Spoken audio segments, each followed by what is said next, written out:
Shalom warga kerajaan. Ada seorang disebut the greatest that was born of women. Dari yang dilahirkan wanita, ada satu pribadi yang dikatakan the greatest oleh Tuhan Yesus. Dialah John the Baptist, putra Sakaria. Kita baca dalam Matius 11 ayat kedua, di dalam penjara Yohanes mendengar tentang pekerjaan Kristus, dan dia lagi bimbang. Dia menyuruh kedua muridnya bertanya, apakah engkau yang akan datang yang kami nantikan itu? Atau harus kami menantikan orang lain? Mungkin itu keadaan saudara saya.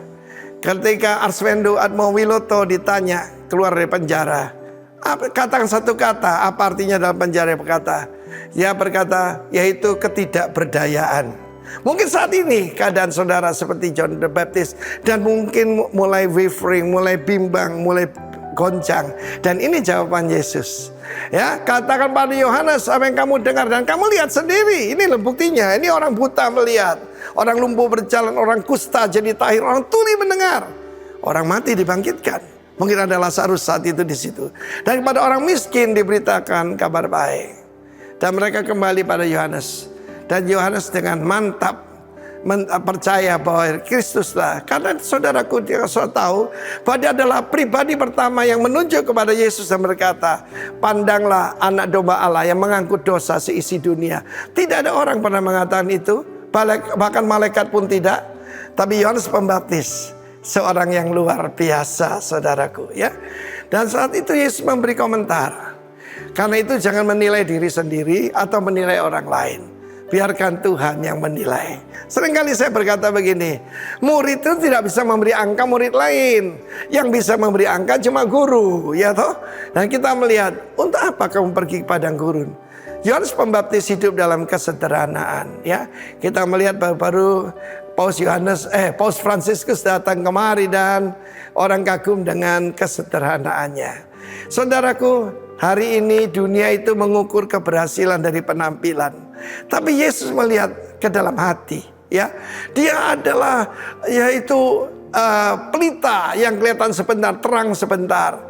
Dan kemudian bukan karena berpakaian halus, bukan karena penampilannya, tetapi Yesus berkata, dari yang dilahirkan wanita tidak ada yang sehebat Yohanes Pembaptis. Dan saya bayangkan, saudaraku, he's the firebrand daripada Tuhan. Dia adalah obornya Tuhan. Dan ketika kepalanya dipancung, ditaruh di sebuah talam karena tarian daripada yaitu dari Salome yang disuruh ibunya Herodias. Saya percaya pada waktu dipancung pun dia tetap bergema suaranya di antara penjara-penjara daripada Herodes. Bertobat, sebab kerajaan Allah sudah dekat.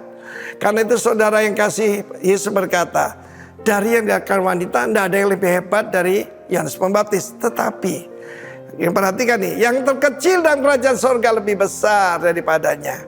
Karena itu saudaraku, perhatikan dalam pelayanan ini, kalau saudara cari ketenaran, saudara cari keuntungan, saudara akan kecewa. Yesus berkata, sejak tampilnya Yohanes Pembaptis, sekarang kerajaan Allah itu diserang dengan kekuatan.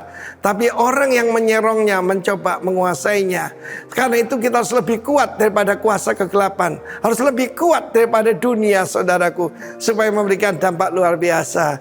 Saudara, dia tidak punya gedung, dia tidak punya partai, dia tidak punya pengikut Yohanes Pembaptis, tapi hidupnya menjadi kingdom influencer. Puji kiranya nama Tuhan Yesus.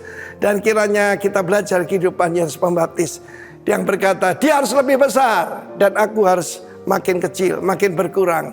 Dan aku adalah sahabat mempelai laki-laki, dan sukacitaku mendengar mempelai laki-laki bertemu dengan mempelai perempuan.